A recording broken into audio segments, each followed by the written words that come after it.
गुरुर्विष्णू गुरुर्देवो महेश्वरा गुरुर साक्षात परब्रह्म तस्मै श्री गुरुवे नमः. वक्रतुंड महाकाय सूर्यकोटि समप्रभ निर्विघ्नं कुरु मे देव सर्वकार्येषु सर्वदा. चरितं रघुनाथस्य शतकोटि प्रविस्तरम् एकैकम् अक्षरं पुंसा महापातकनाशनम्. जैसे जीर्ण वस्त्र सांडिजे मग नूतन वेडिजे तैसे देहांतरा ते स्वीकारिजे चैतन्यनाथे. भगवान परमात्मा अर्जुनाला सांगतात गीतेमधून ज्ञानाचा विषय. अर्जुनाला मोह झालाय आणि निमित्त जरी अर्जुन असला तरी निरोप मात्र आपल्यासाठी. हे जोपर्यंत आपण लक्षात घेत नाही तोपर्यंत शास्त्राचा आपल्याला मेळ लागणार नाही. म्हणून संतांनी माऊलींचे आपल्यावर उपकार का गीता अलंकार नाम ज्ञानेश्वरी ब्रह्मानंद लहरी प्रगट केली. म्हणून हे ज्ञान आहे महाराज माऊलींकडून आधी करून सगळ्या संतांकडून आपल्यापर्यंत सद्गुरूंच्या माध्यमातून हे ज्ञान आलं. जे ज्ञान भगवान परमात्म्याने कुरुक्षेत्रावर अर्जुनाला सांगितलं तेच ज्ञान आपल्या सद्गुरूंनी आपल्याला ही आपली युद्धभूमी, हे आपलं कुरुक्षेत्र, हा प्रपंचच आपली युद्धभूमी पण आहे, कुरुक्षेत्र पण आहे. आणि महात्म्याची जर कृपा झाली तर ही पुण्यभूमी पण होती, पवित्र भूमी पण होती. आणि ह्याच प्रपंचाचं ह्याच घराचं मंदिर पण सद्गुरूंच्या कृपेमुळेच होतं. असं हा पवित्र कुटुंब, परमार्थिक कुटुंब आहे. लयच तळमळ त्यांची सगळ्या महिला मंडळी इथं. काय आता यांचं चिंतन जर पाहिलं ना, आपल्यासारखे बोलतात फक्त, पण आपला जो इथपर्यंत प्रवास आहे आम्हाला चांगला आठवत आहे का. भाऊंचा नेहमी कधी विषय जर निघाला ना, कोळगावला काय कधी आम्ही आलो नाही सुरुवातीला, पण सतत भाऊंकडून कोळगावचा विषय ऐकायचा. महिला राज्य म्हणायचे कोळगावला, श्रीराज्य. श्रीराज्य जसं ते नवनाथ ग्रंथामध्ये विषय आला ना, श्रीराज्य म्हणले. सगळं या माता माऊलींनी परमार्थ चालवलेला आहे. आणि त्यांच्याकडून त्यांच्या परमार्थाच्या गोष्टी ऐकून ऐकून थोडाफार फायदा आपल्याला पण झाला.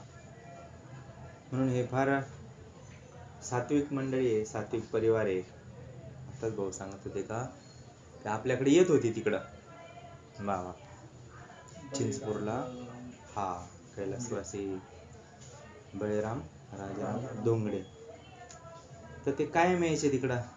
निमित्त काही का असाना, पण तिथपर्यंत येणं महत्वाचं आहे. तर बरेच मंडळी आपण पाहतो जवळून निघून जातात पण येत नाही. पण जे परमार्थातले दर्दी मंडळी असतात, निमित्त काही पण असो, पण त्यांना दर्शनाचा लाभ होतो, सुखाचा लाभ होतो. भगवान परमात्मा सगळ्या ग्रंथामधून सगळ्या शास्त्रामधून आपल्यासारख्याला ज्ञान सांगतात. ज्ञान ज्ञान म्हणजे काय तरी. शेवटच्या अध्यायात सांगितलं, शेवटच्या श्लोकामध्ये, गुरु तेथे ज्ञान, ज्ञानी आत्मदर्शन, दर्शनी समाधानाथी जैसे. म्हणजे जिथं आपले सद्गुरू आहे किंवा जिथं भगवान परमात्मा आहे तिथं ज्ञान आहे. गुरु तेथे ज्ञान. ज्ञानाने काय होतं? आत्मदर्शन होतं. म्हणजे आपण कोणी हेच आपल्याला कळतं, स्वरूपाचं ज्ञान होतं. आणि ते ज्ञान झाल्यानंतर आपल्याला समाधान प्राप्त होतं. आपला प्रयत्न चाललाय समाधानासाठी. मग इतर भरपूर ज्ञान आहे ना, इतर भरपूर गुरु आहे. सगळ्या क्षेत्रामध्ये गुरूंची आवश्यकता आहे आपल्याला. गाडी चालवायची म्हणली का गुरु लागतो, काही करा, भाकरी करायची म्हणलं तरी गुरु लागतो.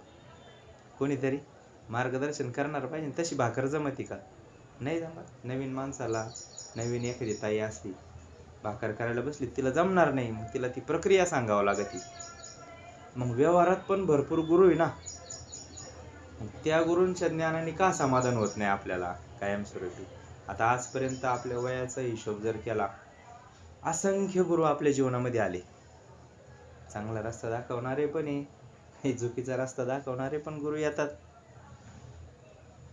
पण हे जर आध्यात्मिक गुरु जर आपले सोडले ना, तर बाकीच्या गुरूंनी सांगितलेल्या ज्ञानामधून समाधान भेटत नाही. हा आपला अनुभव आहे. भरपूर प्रकारचे जगामध्ये ज्ञान आहे, पण हे एक ज्ञान आहे, अध्यात्म ज्ञान आहे, ही ब्रह्मविद्या आहे, ब्रह्मज्ञान आहे. हे भेटल्याशिवाय जीवाला समाधान भेटत नाही. म्हणून हे कायम कायम दररोज दररोज तोच सत्संग, तेच संतांचं चरित्र. माऊली म्हणले ना, तैसे हरपले आपण पे पावे, तै संता ते पाहता गिवसावे. म्हणून वानावे ऐकावे तीची सदा. सारखं तेच संतांचं चरित्र का बरं ऐकायचं? का त्या चरित्रामध्ये इतकी शक्ती असते ना, आपलं दुःख कमी होतं त्याने. संतांनी अनेक अडचणी सहन केल्या ना त्यांच्या जीवनामध्ये, अनेक अडचणी. माऊलींच्या जीवनामध्ये आई वडील गेले ना, लहान वयामध्येच गेले, पण दुःख नाही होत महाराज महात्म्यांना. आपण रडत बसतो, प्रपंच पूर्ण झालेला असला तरी रडत बसतो आपण.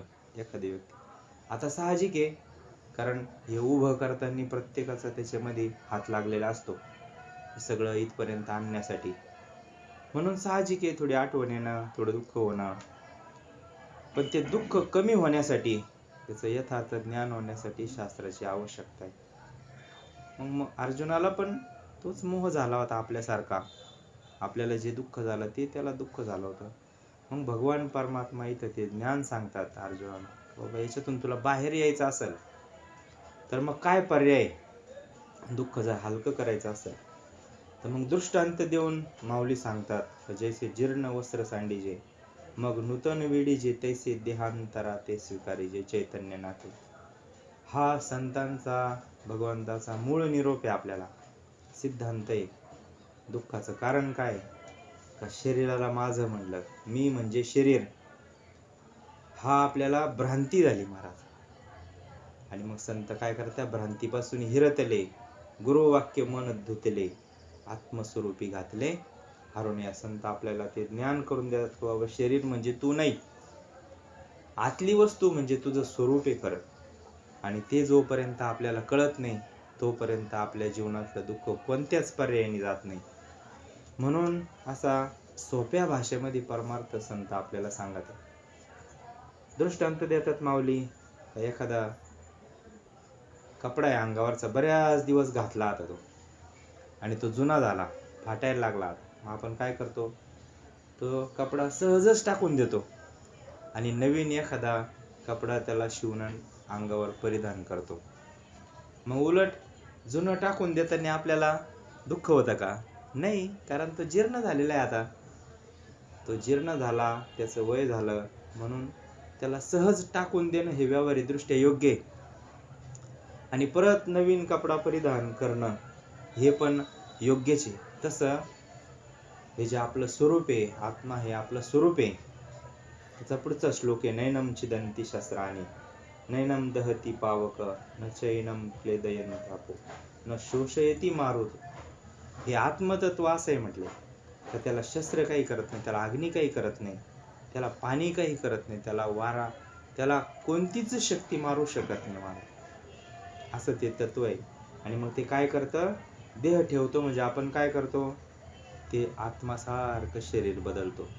मग त्याचं जसं कर्म त्याने आयुष्यभर केलेलं असेल, चांगलं कर्म केलं तर मग चांगलंच, मनुष्य जन्माला जाईन, परत महात्म्याची भेट झाली तर मुक्त होईल. मग आता कैसे येणे जाणे, सहज खुंटले बोलणे, तुका जातो वैकुंठाला. रामकृष्ण मुखी बोला तुका जातो वैकुंठाला. संत जसे आनंदाने जातात तसं आपलंही जाणं आनंदाचं व्हावा, याच्यासाठी महात्म्यांचा प्रयत्न असतो महाराज.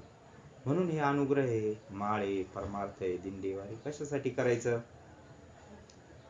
का आपल्या जीवनातलं दुःख जावासमुळं व्यापक झालेले असते महात्मे, आणि आपल्याला पण व्यापक व्हायचा उपदेश करतात. कारण जोपर्यंत आपलं अंतःकरण विशाल होत नाही ना, व्यापक होत नाही ना, तोपर्यंत आपण या दुःखातून बाहेर येणार नाही. संकुचित विचार जोपर्यंत आहे तोपर्यंत पहा महाराज, आपण पाहतोय का जे महात्मे झाले ना, त्यांची तक्रारच नसती, कोणत्याच विषयाची नाही. एक मुख्य लक्षण जर पाहायचं म्हटलं, शांती, तसे बरेच लक्षण आहे संतांचे, पण एक लक्षण आहे का कशी पण परिस्थिती येऊ, का महात्म्याची तक्रारच नसती. कोणाही जीवाचा न घडो मत्सर वर्म सर्वेश्वर पूजनाचे.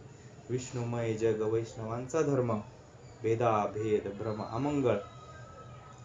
अशी दृष्टी जोपर्यंत होत नाही ना, मग अशी सकाळी ताई आले होते तेव्हा विषय चालू होता आमचा, आपलं असं का बरं होतं बुवा? आपल्याला हे वेगळं वाटत, ते वेगळं वाटत, हे महात्मे वेगळे वाटत, ते महात्मे देव वेगवेगळे वाटत, असं कशामुळे होत नाही का? अजून आपल्याला तो बोध व्यवस्थित ठसला नाही. आणि महात्म्यांच्या ठिकाणी मग कोणी पण नामदेवरायांच्या चरित्रात एक प्रसंग येतो पा, ते असं विहिरीमध्ये एक भूत त्यांना दिसलं होतं. ते रामगिरीजी महाराज एक ते भजने म्हणतात ते, हा लंबकनाथ. अभंग लिहिला महाराज नामदेव महाराजांनी. त्या भूतामध्ये सुद्धा नामदेव महाराजांना भगवान परमात्म्याचं दर्शन झालं. ही साधूची वृत्ती असते. आता भूताचे लक्षण आपल्यामध्ये पण आहेच ना, तरी आपल्यामधल्या आत्मतत्वाकडे पाहून महात्म्यांनी कृपा केली आपल्यावर. आणि त्या कृपेचा परिपाक काय असू शकतो का? आपली पण दृष्टी तशी व्हावा, आपली पण जी भेदबुद्धी आहे ती नाहीशी व्हावी, आपल्याला पण सगळीकडे भगवान परमात्मा दिसावा, कोणामधले गुणदोष दिसू नये, हा उद्देश आहे खरा महात्म्याचा. आणि एक दिवस होईल आपल्या अंतःकरणाची स्थिती, कारण संत त्या मार्गाने गेले आणि आपल्याला हाताने धरून त्याच मार्गाने घेऊन चालले. म्हणून आपण निश्चित एक ना एक दिवस पोहोचू तिथं. आपला प्रयत्न करणं काम आहे, फळ देणं हे त्यांचं काम असतं. त्यांना जेव्हा मनामध्ये येईल, कारण तुकाराम महाराज म्हणले ना, नको ब्रह्मज्ञान आत्मस्थिती व्हाव, मी भक्त तू देव ऐसे करी. मग कदाचित असं पण असेल आपल्याला, आपण हे अंतःकरणातले अजून दोष गेले नाही ना, प्रत्येक जण धडपडतोय ते जाण्यासाठी. मग कदाचित असं असेल जात नाही, त्याचं कारण एक झाल्यावर तो आनंद नाही ना महाराज. भक्तीचा आनंद घेण्यासाठी एक ज्ञानी एक अज्ञानी लागन ना, एक देव लागन, एक भक्त लागन, एक गुरु लागन, एक शिष्य लागन. मग हे द्वैत है ना, हृदय एक झाले, हे हृदयचे ते हृदय घातले, द्वैत ना मोडता केले आपणा ऐसे अर्जुना. हे एक झालं का आनंद होत नाही. म्हणून कदाचित भगवंतांनी सृष्टी त्याच्यामुळेच निर्माण केली ना, एकट्याला करमत नव्हतं, म्हणून हे सगळा व्याप केला भगवान परमात्म्याने. म्हणून असं माऊली सांगतात, भगवान परमात्मा अर्जुनाला सांगतात, पण अर्जुनाच्या निमित्ताने हा बोध आपल्याला महाराज द्यायचे. जर्ण वस्त्र सांडीजे मग नूतन वेडीजे, तेसे देहांतरा ते स्वीकारीजे चैतन्य नाथे. एकदा हा बोध झाला का आतली वस्तू शरीर वेगळं आहे, आतलं खरं आपलं स्वरूप आहे. मग महाराज ओळखीला हरी, धन्य तो संसारी. मग त्याचं जीवन धन्य होतं महाराज. साठवेला हरी जी हृदय मंदिरी, त्याची सरली येरझार झाला सफल व्यापार. हरी आला हाता मग कैची भय चिंता, तुका म्हणे हरी काही उरोनी देऊ. म्हणून आपल्या जीवनातल्या चिंता जाव्या, काळजी जावी असं वाटत असन, आपल्याला आनंद व्हावा, समाधान व्हावा असं वाटत असन, तर भगवान परमात्म्याने जो मार्ग सांगितला किंवा संतांनी जो मार्ग सांगितला नामस्मरणाचा, त्या मार्गाने आपण वाटचाल केली तर निश्चितच एक दिवस या पदापर्यंत आपण जाऊन पोहोचू. म्हणून सहजात हा योग त्यांच्या तिथं बरेच दिवसाची त्यांची तळमळ चालू होती. या मंडळींनी परमार्थ, तसं परमार्थ टिकवणं आजपर्यंत इतिहास आहे का माता माऊलींनीच परमार्थ टिकवला. कारण घरामध्ये सगळे संस्कार पुरुष आपले पाठीमागे त्यांच्या कर्तव्याच्या मार्गावर असतात, पण घराचं घर पण टिकवणं, घरामध्ये संस्कार टिकवणं हे खरं काम माता माऊल्यांचं असतं. त्यांनी हे तर केलंच, घरातले संस्कार तर टिकवलेच, पण आध्यात्मिक क्षेत्रामध्ये सुद्धा चांगली कामगिरी. पण आता काय, हे अधिकार आहे तोपर्यंत कळत नसतो. म्हणून झालेली सेवा माऊलींच्या चरणी, सद्गुरूंच्या चरणी, भगवान नगद नारायण यांच्या चरणी समर्पित करून सेवेला पूर्णविराम देऊ. पुंडलिकावरती श्री ज्ञानदेव तुकाराम पंडित